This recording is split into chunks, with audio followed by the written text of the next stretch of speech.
Hello everyone, how are you doing? This is Daryl Guberman, CEO of Guberman PMC LLC and quality consulting firm here in Connecticut.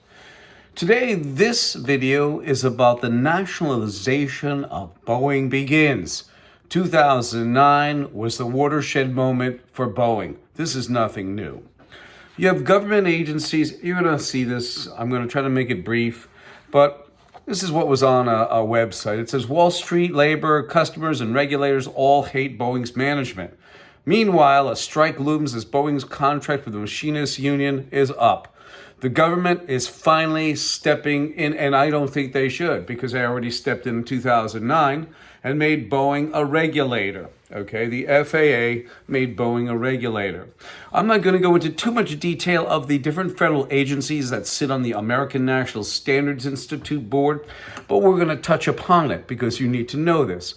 Nationalization would be the worst thing ever for Boeing because we've seen how our Congress and Senate do not work for us. Example, President Joe Biden has been basically diagnosed with, how should we say, not fit for service. Let's face facts. He's not fit for service. But both Democrats and Republicans have not done the service to we, the people of the United States of America.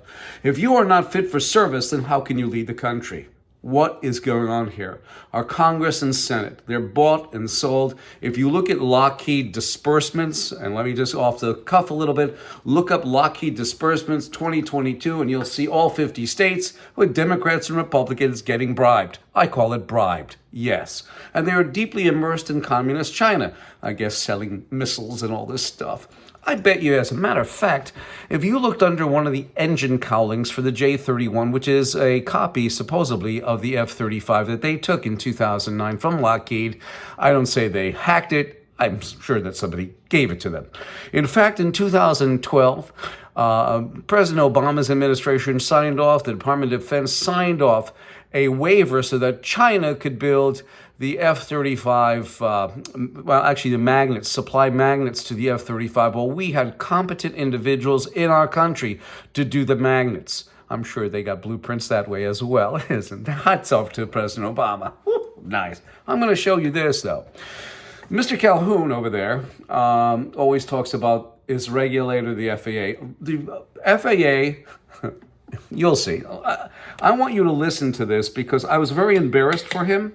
As a leader, what he should do, see this? You got to roll up your sleeves, Dave. Go out onto the floor. He's been there since 2009. He doesn't even know the term escapes. Escape, for those people who are watching this video, escapes means rejections. They try to soften the blow in aerospace and make it escapes, quality escapes. But I want you to listen to this. I want you to listen to David Calhoun explain the word escapes to CNBC. Safe airplane fly in the first place? Because a quality escape occurred. Can you explain what that means? What is a quality escape? I think that's the description of what people are finding in their inspections. Anything that could potentially contribute to an accident. Dave Calhoun was quick to take responsibility, saying Boeing is accountable. But when pressed on exactly what had taken place, had an odd response. How did an unsafe airplane fly in the first place? Because a quality escape occurred. Can you explain what that means? What is a quality escape? I think that's the description of what people are finding in their inspections. Anything that could potentially contribute to an accident. Well, ladies and gentlemen, I'm going to tell you a Thomas Paine quote, which fits this perfect situation here. He sounded like when Albert Bourla, the CEO of Pfizer, was queried about him taking the COVID test, or actually the COVID shot. And he said, I'm a 59-year-old man, I don't need to take it, I'm in good health. It sounded the same, didn't it? They must either be drinking, smoking, or doing so. Anyway, Dave, I must say this, I must confess to you, it is impossible to comprehend the moral mischief, if I may so express it, that mental lying has produced in our society.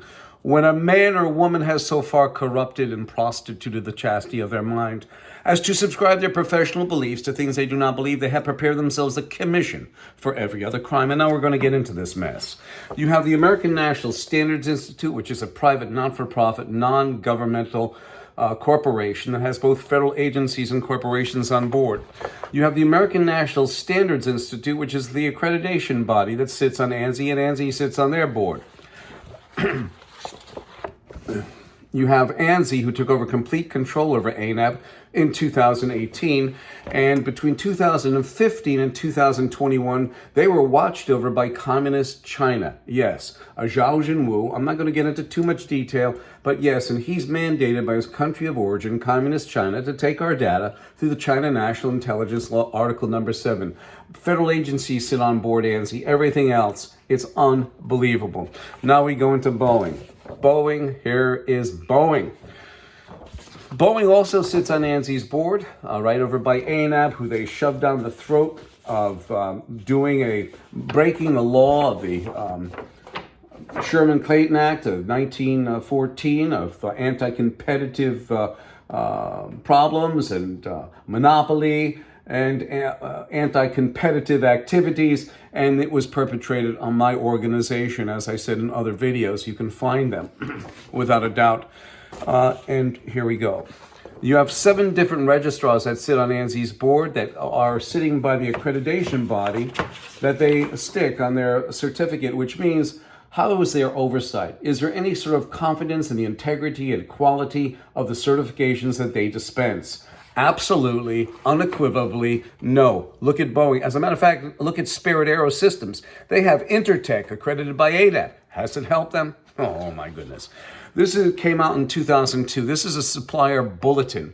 And what it basically does, it siphons down this whole mess. So what they say in the supplier bulletin is you take your AS 9100 certificate. It must be ANSI and ANAB accredited. The supplier sends it in.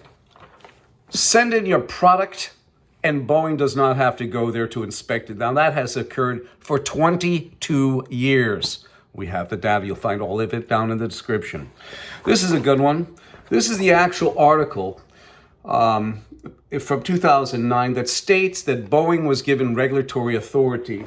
So when we go into this and we say that the government wants to nationalize, they did it to Boeing in 2009. They nationalized it basically, but it was a under the table deal.